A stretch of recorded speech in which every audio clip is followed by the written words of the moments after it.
नाजरीन, प्रोग्राम दुराहा में खुश आमदीद। मैं आपका होस्ट मोहसिन इकबाल आज एक बार फिर से आपकी खिदमत में एक नए प्रोग्राम के साथ और एक नए मौजू के साथ हाजिर हुआ हूँ। हम खुदावंद की शुक्रगुजारी करते हैं कि वो हमें हर रोज़ ऐसे मौके देता है कि हम बाइबल मुक़द्दस के तालिब इल्म होते हुए बाइबल मुक़द्दस की उमीक बातों को खुदा के खुदाम के वसीला से सीखने वाले हो सकें। आपके लिए खुशाइन बात है कि हम आपके लिए कुछ ऐसे प्रोग्राम्स को तरतीब देते हैं ताकि हम सब मिलकर रूहानी तरक्की करने वाले हो सकें। जब हम बात करते हैं कलीसिया की, कलीसिया खुदा की वो चुनी हुई जमात है जिसको खुदा मोहब्बत करता है, और जब खुदा हमसे मोहब्बत करता है तो उसके कुछ तकाज़े भी होते हैं जो वो अपनी कलीसिया से चाहता है। लेकिन मौजूदा दौर में हमें कलीसिया की जो शक्ल है वो बिगड़ती हुई नज़र आ रही है। तो आज इसी टॉपिक को मद्देनज़र रखते हुए जिस मौजू का हमने इंतखाब किया है वो है कलीसियाओं में तनज़्ज़ुली के असबाब, यानी कि कलीसियाएँ क्यों तनज़्ज़ुली का शिकार हो रही हैं, ग्रोथ करने की बजाय वो डीवैल्यूएट हो रही हैं, नीचे की तरफ जा रही हैं। तो आज हम इस मौजू पर गुफ्तगू करेंगे और यकीनन आप तमाम अहबाब जो इस वक्त हमें देख रहे हैं वो इसको जानेंगे कि हमारी कलीसिया क्या ज़िंदा कलीसिया है, क्या हम भी तो तनज़्ज़ुली का शिकार नहीं। तो आज इस खूबसूरत मौजू पर गुफ्तगू करने के लिए हमारी नसीहत और रहनुमाई के लिए एक बार फिर से खुदा के खादिम पास्टर नदीम शहजाद साहब हमारे साथ मौजूद हैं। हम उनको अपने प्रोग्राम में खुश आमदीद कहते हैं। जी मोहसिन भाई, खुदावंद आपको बहुत बरकत दे। एक बार फिर इस खूबसूरत प्रोग्राम दुराहा में एक बार फिर मदू करने के लिए आपके शुक्रगुजार हैं और खुदावंद के इस बात के लिए तहे दिल से शुक्रगुजारी करते हैं कि वो ऐसे वसाइल पैदा करता है कि हम कम वक्त में बहुत सारे लोगों तक रसाई करें। यस, कैसे सर आप जी शुक्र है खुदावंद का, खुदावंद का शुक्र है जी। आज जिस मौजू पर हम गुफ्तगू करेंगे वो है कलीसियाओं में तनज़्ज़ुली के असबाब। जी, ये एक बड़ा अहम मौजू है जिस पर गुफ्तगू करना बहुत ज़रूरी है। जी। कलीसिया के लोग इस बात को जानना चाहते हैं कि हमारी कलीसियाएँ एक वक्त होता है कि बहुत अप हो रही होती हैं, ऊपर की तरफ जा रही होती हैं, लेकिन इब्लीस को ये बात अच्छी नहीं लगती है और वो कुछ ऐसे मौके ढूंढता है, लोगों को डी ट्रैक कर देता है कि कलीसियाएँ बड़ी तेज़ी से तनज़्ज़ुली का शिकार हो जाती हैं। तो आज मैं आपसे सर ये जानना चाहूँगा कि कलीसिया क्या है और हमारी कलीसियाँ क्यों तनज़्ज़ुली का शिकार हो रही। जी जी, बहुत खूबसूरत आज भी आपने टॉपिक का चुनाव किया है और ये बहुत ज़रूरी है कि हम इन चीज़ों से आगाह हों।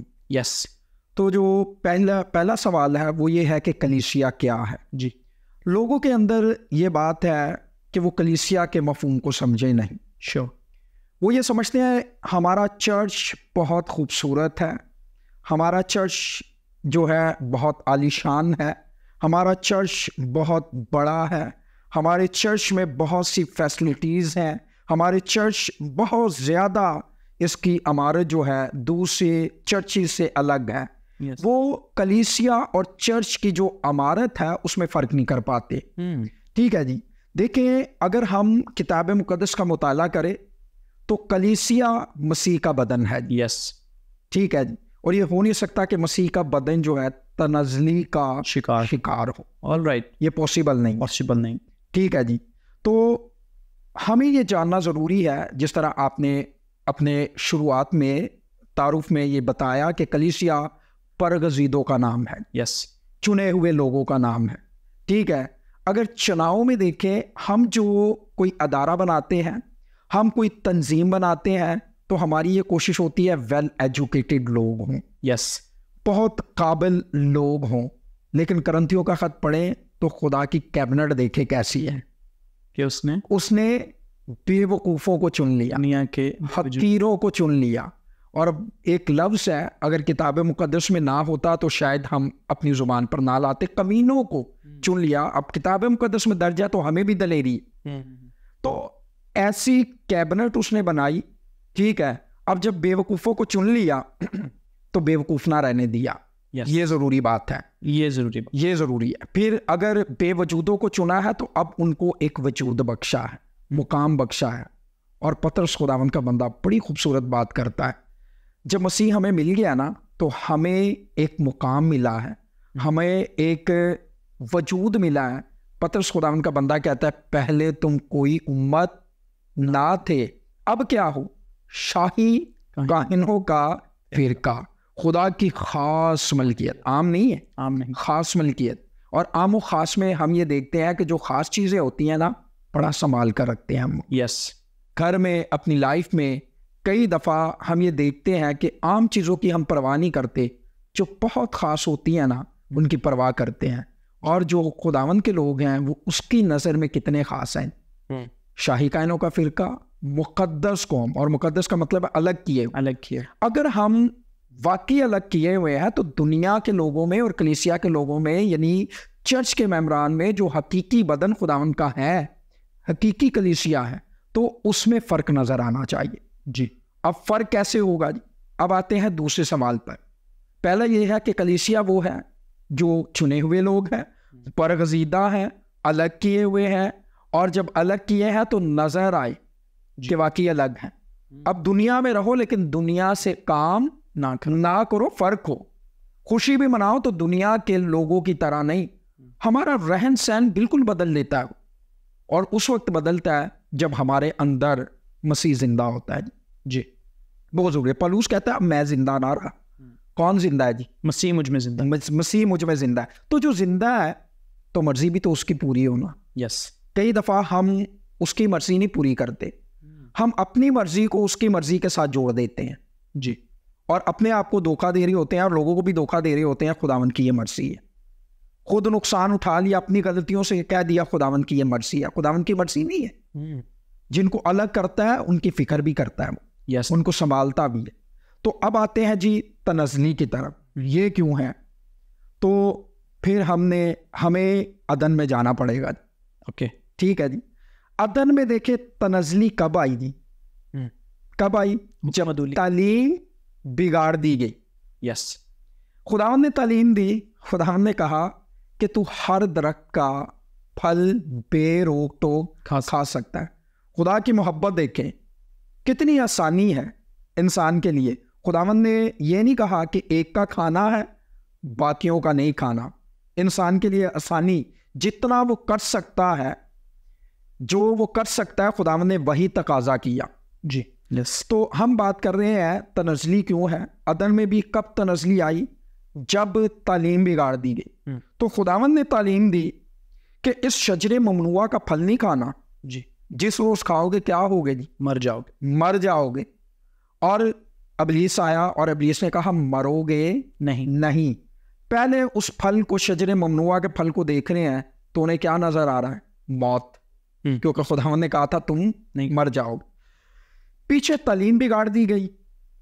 ठीक है जी, तालीम ये बिगाड़ी गई कि मरोगे नहीं। दलेरी अंदर आ गई। अच्छा, मरेंगे नहीं? पहले तो खुदावन ने तो कहा था मर जाओगे।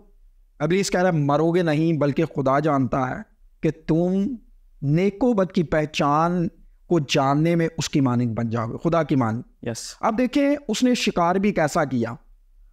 पैमाना कौन सा रखा? कलाम। यानी उसको रखा जिसको वो देखते थे, खुदा को, खुदा की मानिंद। अब खुदा की मानिंद बनना कोई ये बुरी ख्वाहिश नहीं है जी, ये तमन्ना बुरी नहीं है।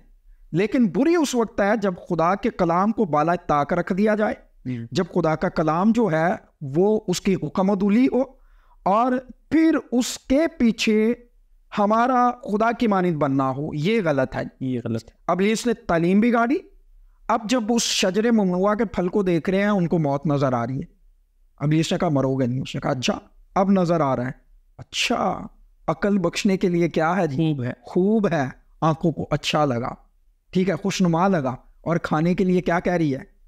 अम्मा हवा कह रही है कि अच्छा है, खाने के लिए अच्छा, अकल बख्शने के लिए खूब, और आंखों को खुशनुमा। कई दफा देखे कलीसिया जो है, आपकी बहुत सारे लोगों से मुलाकात होगी, ये मिलेगा। मेरा बहुत बड़ा विजन है। विजन ये है कि खुदावंद ने कहा बहुत बड़ा चर्च बनाओ, खुदावंद ने ये कहा है, खुदावंद ने वो कहा है, नाम ले देते हैं खुदावंद का। ठीक है जी। तालीम के साथ जो है, तालीम की इतनी फिक्र नहीं करते वो। आपको पता है तीमुथियुस के खत में क्या लिखा है? अपनी और अपनी तालीम की क्या कर जी, खबरगिरी कर, पता हो कि मैंने कौन सी तालीम पाई है। आज देखिए तालीम को जानना बड़ा मुश्किल हो गया है। हर कोई दावेदार है हम ठीक तालीम दे रहे हैं। हमारी तालीम अज़रूए किताब मुक़द्दस बिल्कुल ठीक है जी। देखें, आप गलत तालीम वालों की दुआओं से, उनकी गुफ्तो शनीद से आप परख लेंगे कि ये किस तालीम के मानने वाले हैं। गलत तालीम में जब आ जाता है इंसान तो तनज़ली की तरफ जाता है। देखिए, अदन में तालीम बिगाड़ दी गई तो बीमारी पहले थी, कमज़ोरी पहले थी, मौत पहले थी, खुदा से दूरी थी, हरगिज़ नहीं।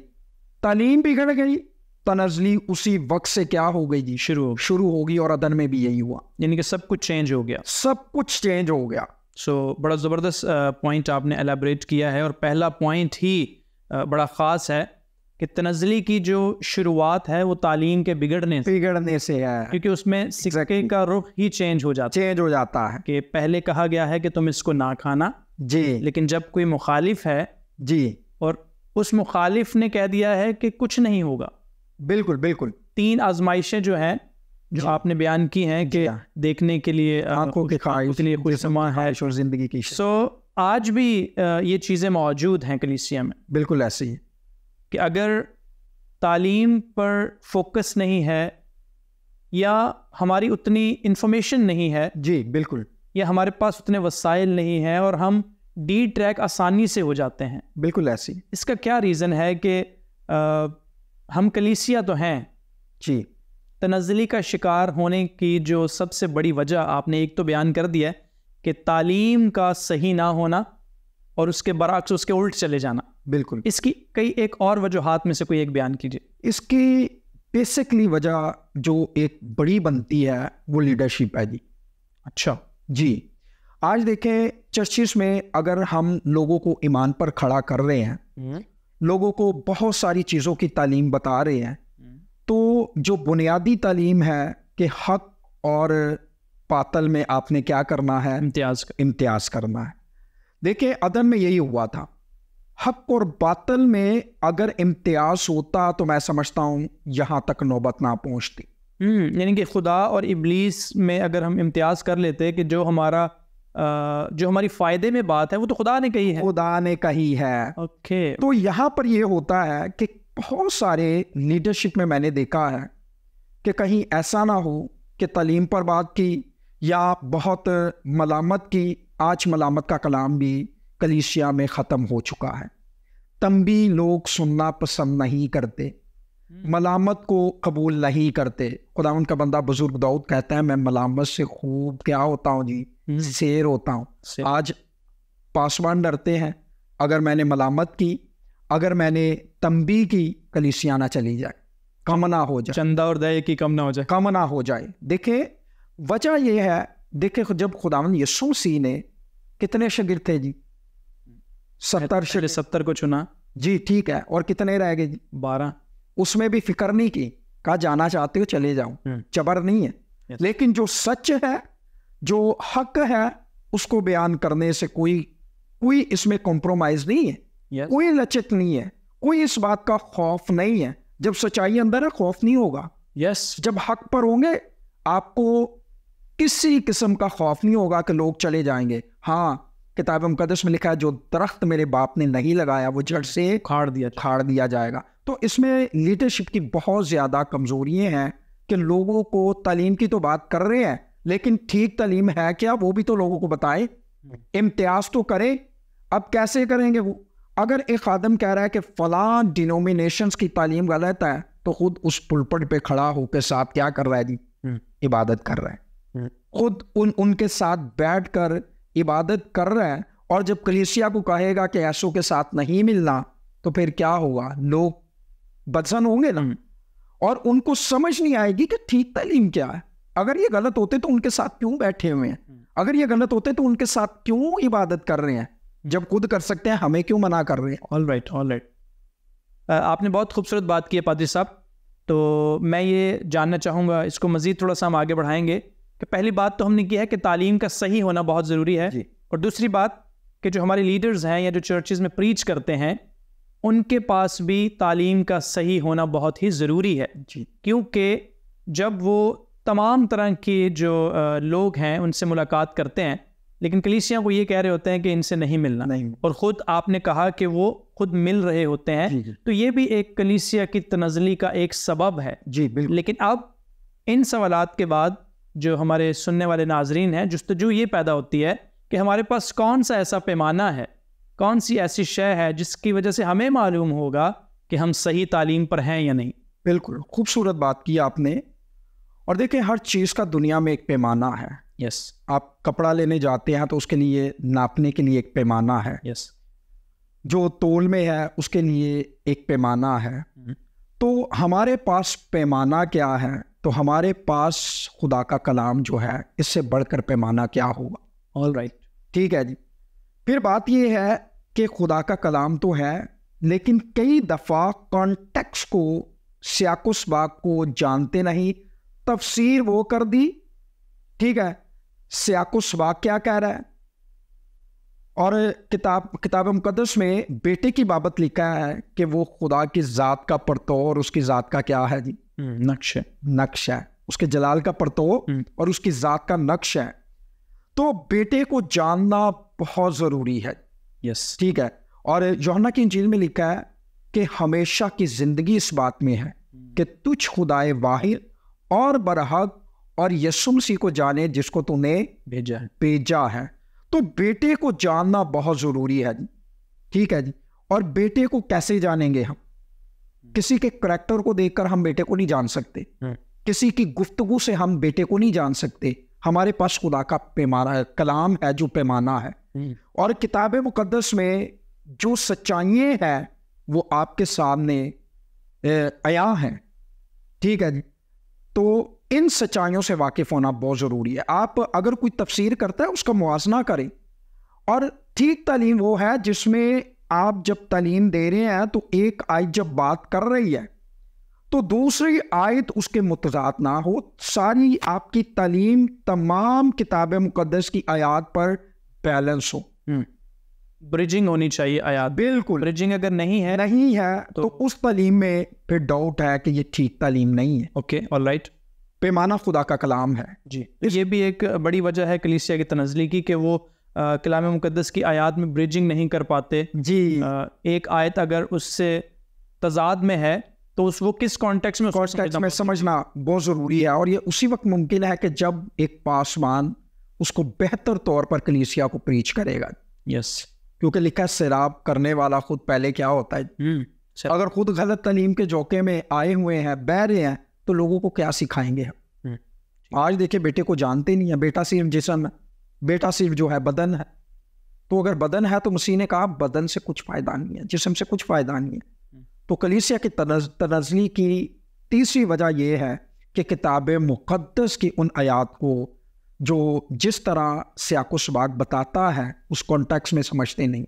ओके। और लीडर उस तौर पर लोगों को सिखा नहीं रहे होते। आज अगर लीडर एक दयकी पर जितना जोर दे रहा है, हदियों पर जितना जोर दे रहा है, उससे कहीं बढ़कर इस बात पर जोर हो कि किताब मुक़द्दस में सच्चाई की तालीम क्या है। Right, all right. ये बहुत ज़रूरी है जी। तो जब तक ये डिलीवर नहीं करेंगे तो तनज़ली ही है, तनज़ली है। All right, all right. So कलीसिया की तनज़ली की बात हो रही है जी। तो इसमें ईमान का क्या किरदार है? ये फेथ स्टेटमेंट और ईमान एक ज़रूरी शय है जो किसी भी इंसान के अंदर होनी चाहिए। बिल्कुल। तो अगर ईमान ठीक नहीं है और अगर ईमान ठीक है तो इसमें हम कैसे डिफरेंस करेंगे? देखिए, कई दफ़ा ईमान को भी लोग समझते नहीं हैं। ठीक है जी। ईमान तब तक आपका कंसीडर ठीक नहीं होगा जब तक पीछे आपके कॉन्सेप्ट क्लियर नहीं है। ओके।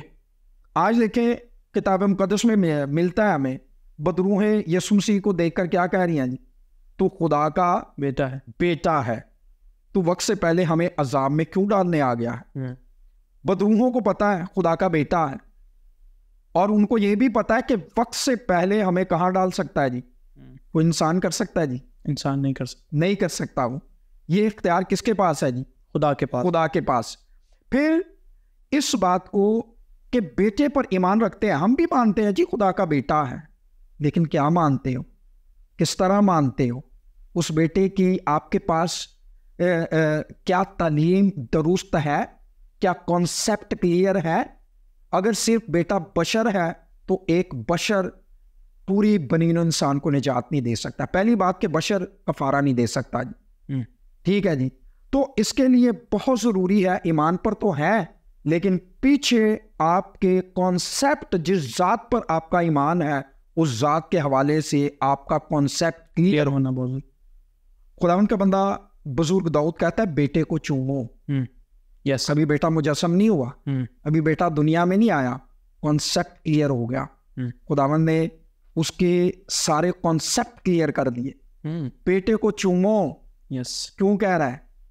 क्योंकि बेटे का मुकाशवा हो गया उसे। यस, तो ये बहुत जरूरी है, और ये बेटे का मुकाशवा होता है। यस, यस, ये बातों से नहीं समझ में आता। जब खुदावंद ने कहा लोग मेरे बारे में क्या कहते हैं, शागिर्द कहने लगे कोई एलिया, कोई यूहन्ना, कोई फलां नबी। कहा मुझे उनकी परवाह नहीं, तुम मेरे साथ हो, तुम क्या समझते हो? आज मसीह के जो है पैरोकार है, मसीह की खुशखबरी की मुनादी करते हैं, और कॉन्सेप्ट मसीह का के बारे में क्लियर नहीं है उन खादमीन का भी। जी, आपने जो बड़ी वजूहात बयान की हैं कि बाइबल मुकद्दस के जो कॉन्सेप्ट्स हैं उनका क्लियर होना एक लीडर के लिए और कलीसिया के लिए बहुत ज़रूरी है, ताकि तनज़्ज़ुली ना आए। आपने तालीमात की बात भी की है जी, और जो इतने भी बाइबल मुकद्दस की आयात हैं उनके अंदर ब्रिजिंग का होना बहुत ज़रूरी है। आपने पुराने अहदनामा से मिसाल दी है कि मुकद्दस दाऊद इस बात को बयान करते हैं कि बेटे को चूमो, इवन के बेटा अभी ज़मीन पर जिस्मानी सूरत में आया नहीं है जी। सो पुराना अहदनामा और नया अहदनामा, इन दोनों के दरमियान ऐसी ब्रिजिंग होनी चाहिए कि कलीसिया के लिए समझने में भी आसानी हो जाए। जब हम किताब मुकद्दस में से अब्राहम की बात करते हैं और ईमान ही के वसीला से अब्राहम अपने बेटे की कुर्बानी देने के लिए तैयार हो गया, बिल्कुल। सो बाइबल मुकद्दस के बहुत सारे जो राइटर्स हैं वो इस बात को बयान भी करते हैं कि देखें, इसहाक की जो कुर्बानी है वो असल में खुदावंद यीशु मसीह की कुर्बानी का पेश खैमा, बिल्कुल, यानी कि इंसान के जहन को तैयार किया जा रहा था कि बेटे की कुर्बानी होनी है जी। अब्राहम के लिए खुदा का क्या प्लान था और खुदा उसमें सिखाना क्या चाह रहे हैं। तो यही बात है जो आज कलीसिया को समझने की ज़रूरत है कि हमें बाइबल मुकद्दस में से पुराने अहदनामा और नए अहदनामा को समझने की ज़रूरत है कि इसमें पूरा जो बाइबल मुकद्दस का एक महवर है वो बेटे की ज़ात, इसके चौगिर्द सारा सर्कल होता है जी, बिल्कुल, सर्कुलेशन होती है। सो बहुत ज़रूरी बात है। कोई और वजूहात सर आप बयान करना चाहते हों जो कलीसिया की तनज़्ज़ुली का सबब बनी हुई है? और क्योंकि इसका जानना बहुत ज़रूरी है और मुमकिन है कि इस प्रोग्राम के वसीला से बहुत सारे लोग इन बातों को जानेंगे कि अगर हमारी कलीसियाँ तनज़्ज़ुली का शिकार हैं तो ये कमियां हैं। ये इसमें एक और बात ऐड करते हुए कि अमली ज़िंदगी कलाम पर स्टैंड लेना लोग सीखे नहीं है, यानी कि कॉम्प्रोमाइज़ कर लेते हैं अपनी लाइफ। जी बिल्कुल। और इसमें देखें लीडर, फिर बात वही लीडर पर आती है। जब वो कलाम पर खड़ा है और उस कलाम के एक एक उस बात पर अमल कर रहा है तो ज़ाहिर बात है जो नीचे कलीसिया है तो ये बरकत ट्रांसफ़र होती है। Yes, it goes in there. जी हाँ। शराब करने वाला खुद पहले क्या होता है जी? शराब। खुद कलाम पर स्टैंड लिया हुआ है तो ये असर है, ठीक है। मसीह यीशु ने मत्ती रसूल को जब वो यानी मसूल लेने वाली चौकी पर बैठा है तो क्या कहा है? मेरे पीछे हो। इन लफ्ज़ों में बड़ा असर है। जिस शागिर्द को बुलाया कोई उज़र नहीं पेश किया, उसके पीछे हो लिया, कोई असर है इन लफ्ज़ों में। यस। क्यों है? कि बाप की मर्जी को सामने रखा है। यस, ठीक है। और जो कुछ बाप ने काम सपुर्द किया है, ठीक है जी, उस पर एक एक बात पर खुदावंद यीशु मसीह ने क्या किया जी? लिखा है बावजूद बेटा होने के दुख उठा कर फर्माबरदारी सीखी और यहाँ तक फर्माबरदार रहा, मौत बल्कि सलीबी मौत गवारा की। हम जब बात आती है कलाम पर अमल करने की तो हम उतना अमल करते हैं जो हमारे फायदे का होता है, वरना नहीं करते हम। ये एक बहुत बड़ा फुकदान है कि कलाम पर, और मसीह ने कह दिया था कि जो मेरे पीछे होना चाहे, आना चाहे, सबसे पहले क्या करे, खुदी का इनकार, खुदी का इनकार नहीं करते, अपनी खुदी का इनकार करे। हम ये बताते हैं हम भी कुछ हैं। ओके।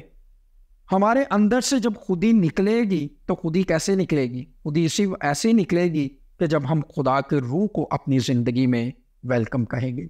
यानी कि अपने आप को हम ज्यादा बयान ना करें, खुदा करें। ईमान के बानी यीशु मसीह को तकते रहोगे, कामिल करने वाले यीशु मसीह को तकते रहोगे, तनज़ली का शिकार नहीं होगी। यस, ठीक है।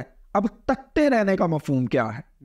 तकते रहने का मफहूम ये है, कई दफ़ा हमारे लिए रोल मॉडल होते हैं कोई खादम, बहुत बड़ा खादम, यस, और खादम के चांसेस होते हैं वो गिर सकते, वो गिर सकता है। यस, ठीक है। और तकते रहने का मफहूम ये है, जब ईमान के बानी और यीशु मसीह को तकते रहेंगे, तकते रहने से ये है, इसका फ़लसफ़ा ये है, इसका तसव्वुर ये है कि जब हम जिस चीज़ को तकते हैं ना, तो दूसरी चीज़ें हमारी आँखों से ब्लर होना शुरू हो जाती हैं, वो मंजर ब्लर होना शुरू हो जाता है, वो धुंधला होना शुरू हो जाता है, क्योंकि हमारा फोकस किसी और पर है। Keep watching. जी। और आप देखते हैं जब आप उस ईमान के बानी को तकते रहेंगे, फिर वो डूबने नहीं देता। यस, फिर वो तनज़ली से निकाल लेता है, फिर वो उन घाटों से निकाल लेता है, फिर वो ऐसी कलीसिया बना देता है जिसको वो लेने आ रहा है, जो तनज़ली वाली नहीं, जिसके चेहरे पर ना जुरी, ना दाग, ना धब्बा है। यस यस यस, ऐसी पाक और बेऐब कलीसिया बना देता है। ज़बरदस्त, बहुत बहुत खूबसूरत आपने सर इन बातों को बयान किया है कलीसिया की तनज़ली के हवाले से। तो मैं उम्मीद करता हूँ कि क्योंकि मैंने ख़ुद बहुत बरकत पाई है और हमारे नाजरीन, मुझे उम्मीद है और मैं पुरुम्मीद हूँ इस बात से कि आपने आज बहुत सारी बातों को नोट किया है, बहुत सारी बातों को सीखा है कलीसिया की तनज़ली के हवाले से। और हमें तनज़ली का शिकार ही नहीं रहना, बल्कि हम तो जलाल वाली कलीसिया हैं, हमें आगे बढ़ना है, हमें मसीह को जानना है, क्योंकि वही ज़ात है जो हमें बाप से मिलवाती है। नाज़रीन, आपका बहुत शुक्रिया, आप पूरे प्रोग्राम में हमारे साथ बने रहे। अगले प्रोग्राम तक के लिए आप हमें इजाज़त दीजिएगा। खुदा हाफ़िज़।